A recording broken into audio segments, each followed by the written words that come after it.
सही है। First MCQ है, enzyme is a rigid structure according to lock and key model. Lock and key model के मुताबिक enzyme एक रिजिड स्ट्रक्चर होता है जो अपनी एक्टिव साइट को बिल्कुल भी चेंज नहीं करता है, और इंड्यूस फिट मॉडल के मुताबिक एंजाइम एक फ्लेक्सिबल स्ट्रक्चर होता है और एंजाइम अपनी एक्टिव साइट को थोड़ा बहुत चेंज कर लेता है। तो फर्स्ट का क्या होगा, चार्ली। सेकेंड देखो, enzyme is a flexible structure according to, अभी देखा हमने enzyme flexible structure according to induced fit model.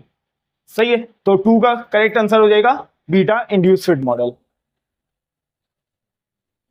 Enzyme exhibit high specificity towards their substrate. सही है, एंजाइम सबस्ट्रेट से बहुत ज्यादा स्पेसिफिक होते हैं, सिर्फ स्पेसिफिक सबस्ट्रेट को अपने एक्टिव साइट के साथ बाइंड करते हैं और उनकी कैटेलाइजेशन ऑफ रिएक्शन करवाते हैं। तो थर्ड का आंसर हो जाएगा alpha.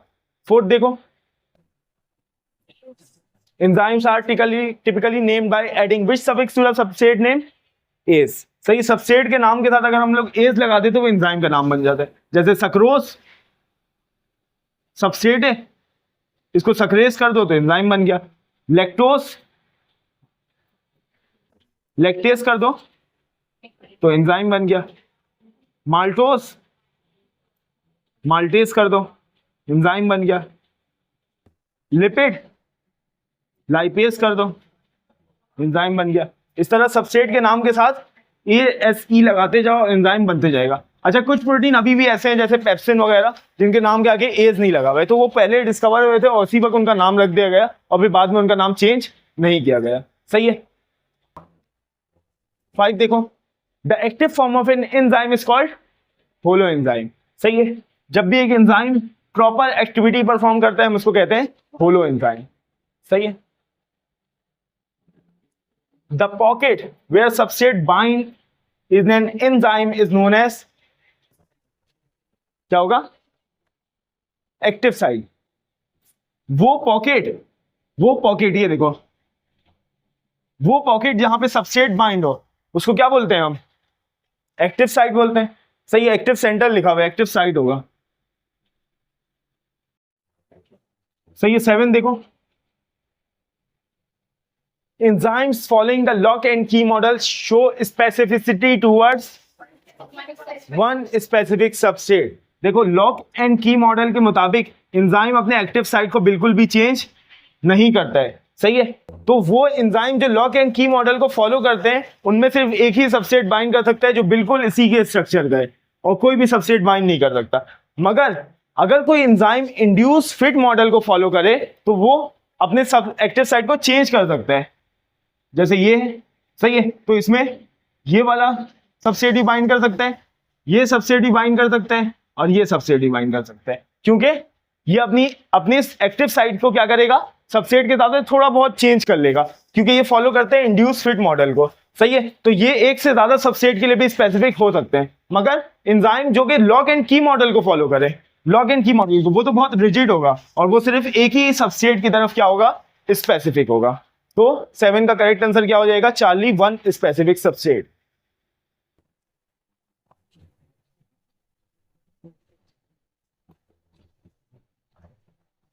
In the lock and key model of enzyme active site, in the lock and key model, the enzyme active site is rigid and unchangeable। सही, रिजिड होता है और चेंज नहीं होता है, फिक्स रहता है।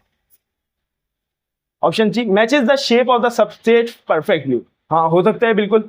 ऑप्शन सी भी हो सकता है, मगर मोस्ट अप्रोप्रिएट बी ही है। सही, दोनों सही है, बी और सी दोनों सही है, मगर मोस्ट अप्रोप्रिएट चार्ली होगा, बीटा होगा। A competitive inhibitor binds to an enzyme at the active site. बिल्कुल, कॉम्पिटिटिव इनहिबिटर सबसे पहले रिवर्सिबल होते हैं। क्या होते हैं, रिवर्सिबल होते हैं। रिवर्सिबल होते हैं तो इरिवर्सिबली कट गया। सही है, और कोवेलेंटली भी कट गया। कोवेलेंट बॉन्ड एक स्ट्रॉन्ग बॉन्ड होता है। सही है, बच क्या गया, दो, एट द एक्टिव साइट और away from the active site. Away from the active site होते हैं नॉन कॉम्पिटिटिव, और एट द एक्टिव साइट कौन से इनहिबिटर्स बाइंड करते हैं, कॉम्पिटिटिव इनहिबिटर्स। तो Charlie will be the right answer of question 9।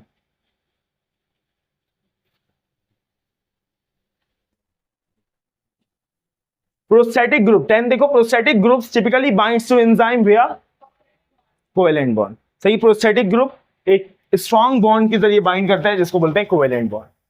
सही है, तो 10 का आंसर हो जाएगा चार्ली। 11 देखो, a prosthetic group differs from a coenzyme in that it, हाँ सही, सॉरी इसमें सही ऑप्शन है। सही है, तो इसका करेक्ट आंसर हो जाएगा चार्ली। सही है, चार्ली आंसर हो जाएगा, नहीं तो फिर होगी, चार्ली आंसर है। देखो फर्स्ट देखो, is not involve directly in enzyme catalysis, ये एंजाइम कैटालिसिस में डायरेक्टली इन्वॉल्व नहीं होता है। सही है, तो इससे ये प्रोस्थेटिक ग्रुप को एंजाइम डिफर नहीं हो रहे, इस पॉइंट से हो रहे डिफर नहीं हो रहे। प्रोस्थेटिक ग्रुप भी डायरेक्टली इन्वॉल्व नहीं होता है, को एंजाइम भी डायरेक्टली इन्वॉल्व नहीं होता है, इसमें डिफरेंट तो है नहीं कुछ। Is loosely bound to enzyme, ये तो उल्टा ही बिल्कुल लिखा हुआ है।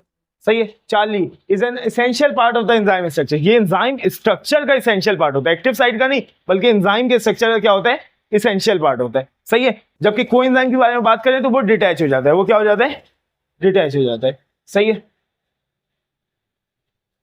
तो 12 देखो, temperature affects enzyme activity by altering enzyme structure. सही, एंजाइम स्ट्रक्चर को चेंज करके वो एंजाइम की एक्टिविटी को चेंज कर देता है। 13 enzyme increase the rate of biochemical reactions by decreasing activation energy, enzyme rate of biochemical reactions को बढ़ा देता है बाय डिक्रीजिंग एक्टिवेशन एनर्जी। और एक एमसीक्यूज अगर मैं पूछूं, क्वेश्चन पूछूं, how enzyme decreases activation energy. देखो एंजाइम जो रेट ऑफ रिएक्शन को बढ़ाता है वो एक्टिवेशन एनर्जी को डिक्रीज करके बढ़ाता है, और एक्टिवेशन एनर्जी को डिक्रीज कैसे करता है,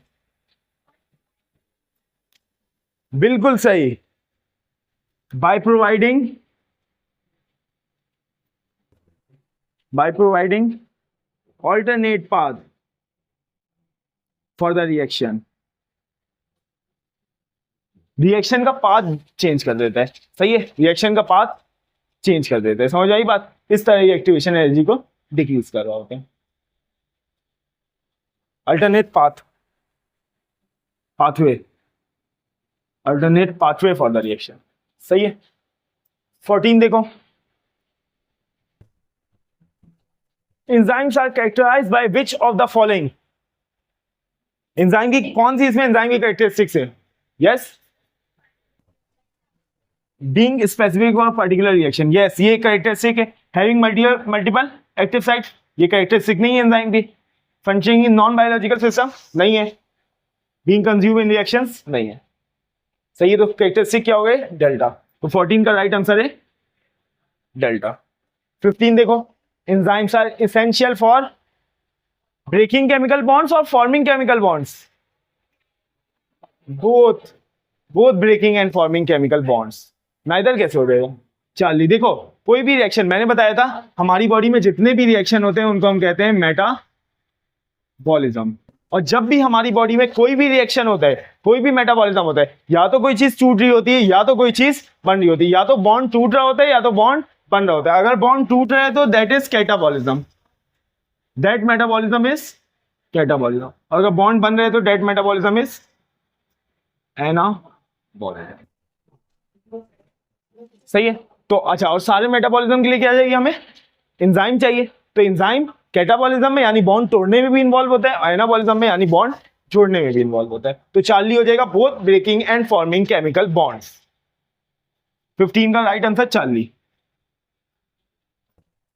16 if an inorganic cofactor is loosely attached, sorry organic, inorganic नहीं organic, if an organic cofactor is loosely attached, coenzyme, सही है, and tightly attached, prosthetic group, and what is activator, inorganic cofactor is activator।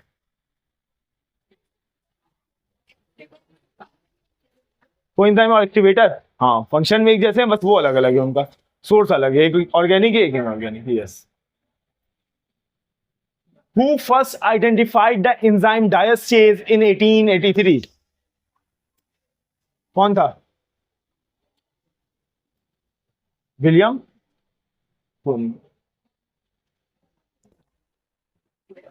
सही. Guys,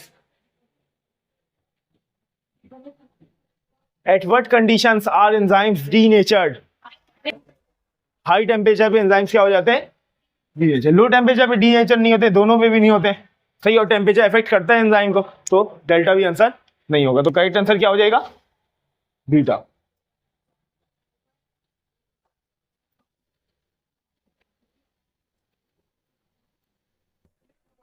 copy तो मांगो. 19 देखो. An enzyme with its cofactor removed is designated as apoenzyme. देखो एक enzyme उससे cofactor अगर निकाल दें तो क्या बच गया? प्रोटीन पार्ट बच गया. And the protein part of conjugated enzyme is known as apoenzyme. तो 19 का आंसर हो गया alpha apoenzyme. Enzyme lowers the पहले भी आ चुका है. Activation energy of the reaction by changing the pathway of reaction. सही है. 22. For most enzymes in the human body, what is the optimum temperature? 37 degrees centigrade, or we can say that 98.7 degree Fahrenheit. सही. 23 देखो. The reaction rate is directly proportional to the substrate concentration at reaction rate directly proportional होता है substrate concentration के at low substrate concentration. Low substrate concentration में बताता हूं क्यों. देखो 100 एंजाइम प्रेजेंट है. यही सही होगा. 100 एंजाइम प्रेजेंट है. सही. एंजाइम कितने? 100. कंसिडर कर लेते हैं एक केस. 100 एंजाइम. सही है. अब अगर सबस्ट्रेट कंसंट्रेशन हाई होगी, सबस्ट्रेट कंसंट्रेशन हाई होगी, सबस्ट्रेट कंसंट्रेशन जैसे 200 सबस्ट्रेट प्रेजेंट है, तो क्या सबस्ट्रेट को बढ़ाने से एंजाइम की एक्टिविटी बढ़ेगी? नहीं, क्योंकि सारे एंजाइम के एक्टिव साइट क्या है? बिजी है. सही है. मगर अगर सबस्ट्रेट कंसंट्रेशन बहुत लो हो, दो सबस्ट्रेट प्रेजेंट हो, 2 सबस्ट्रेट प्रेजेंट है. सही है. अब देखो 2 सबस्ट्रेट है तो सिर्फ 2 एंजाइम क्या है? रिस्पॉन्सिबल है इस 2 सबस्ट्रेट को कैटेलाइज करने का. तो अगर 3 सबस्ट्रेट आ गया तो रेट ऑफ प्रोडक्ट फॉर्मेशन बढ़ जाएगी, जिसकी वजह से रेट ऑफ एंजाइम एक्टिविटी भी बढ़ जाएगी. सही है. रेट ऑफ रिएक्शन भी बढ़ जाएगा. 4 सबस्ट्रेट हो गए, 5 हो गए, तो वो और ज्यादा रेट बढ़ जाएगा. तो जब लो सबस्ट्रेट कंसंट्रेशन होती है उसमें रेट ऑफ रिएक्शन क्या होता है? सबस्ट्रेट कंसंट्रेशन के डायरेक्टली प्रोपोर्शनल होता है. मगर यही सबस्ट्रेट कंसंट्रेशन जब हाई हो जाएगी, एंजाइम से ज्यादा हाई हो जाएगी, तो क्या होगा? तो ये रिलेशन क्या हो जाएगा? स्टॉप हो जाएगा. ऐसे ही है ना. तो एट लो सबस्ट्रेट कंसंट्रेशन होगा. आगे बढ़ा दो. Competitive inhibitors hinder enzyme function by blocking the enzyme's active site. बिल्कुल सही. ब्लॉक करते हैं एंजाइम के एक्टिव साइट को. तो 24 का करेक्ट आंसर क्या हो जाएगा? चार्ली हो जाएगा. Blocking the enzymes active site. 25. ये अच्छा क्वेश्चन है. In feedback inhibition what is the usual role of the inhibitor? Product. Feedback inhibition में बताया था कि प्रोडक्ट क्या कर रहा होता है? एंजाइम को इनहिबिट कर देता है. सही है. जैसे ये रिएक्टेंट है, रिएक्टेंट प्रोडक्ट बना रहे हैं एक एंजाइम की प्रेजेंस में. सही. अब रिएक्टेंट से प्रोडक्ट बने जा रहे हैं, प्रोडक्ट बहुत ज्यादा हो गए, जरूरत से ज्यादा हो गए. अब प्रोडक्ट क्या करेगा? इस एंजाइम को इनहिबिट कर देगा कि बस अपना फंक्शन स्टॉप कर दो. सही है. तो ये फीडबैक इनहिबिटर की तरह बिहेव कर रहे हैं. और कौन है ये? प्रोडक्ट है. सही है. तो करेक्ट आंसर क्या हो जाएगा 25 का? Charlie product.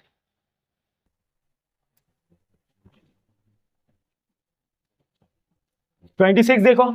Non competitive inhibitors are unaffected by substrate concentration. जो नॉन कॉम्पिटिटिव इनहिबिटर होते हैं तो बाइंड करते हैं एलोस्टेरिक साइड पे, एक्टिव साइड पे तो बाइंड ही नहीं करते हैं. तो जितना सबस्ट्रेट की कंसंट्रेशन बढ़ाते जाओ उससे नॉन कॉम्पिटिटिव इनहिबिटर को कोई फर्क नहीं पड़ेगा. क्योंकि सबस्ट्रेट साइड कंपटीशन थोड़ी करेगा कि एक्टिव साइड में मैं बाइंड होगा, सबस्ट्रेट बाइंड होगा. वो तो किससे कंपटीशन करेगा? वो तो कंपटीशन करेगा नहीं, वो डायरेक्ट जाएगा एंजाइम के और एलोस्टेरिक साइड पे बाइंड हो जाएगा. सही है. तो क्या आंसर होगा? Substrate concentration. 28. Which site of active site breaks enzyme substrate complex? Catalysing site. सही है. Catalysing site. ये देखो ये एंजाइम होता है, और सबस्ट्रेट होता है, मिलके क्या बना लेते हैं? ये एंजाइम सबस्ट्रेट कॉम्प्लेक्स. और ये एंजाइम सबस्ट्रेट कॉम्प्लेक्स कन्वर्ट हो जाता है एंजाइम प्रोडक्ट कॉम्प्लेक्स में. और ये एंजाइम प्रोडक्ट कॉम्प्लेक्स से एंजाइम अलग हो जाता है और प्रोडक्ट अलग हो जाता है, इस तरह होता है। अब ये एंजाइम सबस्ट्रेट को मिला के एंजाइम सबस्ट्रेट कॉम्प्लेक्स बनाने की जिम्मेदारी होती है बाइंडिंग साइट की। किसकी? बाइंडिंग साइट की। और एंजाइम प्रोडक्ट कॉम्प्लेक्स कौन बनाते हैं? कैटालाइजिंग साइट। सही है, कैटालाइजिंग साइट बनाते हैं। अब जो एंजाइम प्रोडक्ट कॉम्प्लेक्स बना रहे हैं वो कैसे बना रहे हैं? एंजाइम सबस्ट्रेट कॉम्प्लेक्स को तोड़ के बना रहे हैं, ब्रेक करके बना रहे हैं। तो जो एंजाइम प्रोडक्ट कॉम्प्लेक्स बना रहे हैं वही किसको तोड़ेगा? एंजाइम सबस्ट्रेट कॉम्प्लेक्स को। तो करेक्ट आंसर क्या होगा? Beta catalysing site.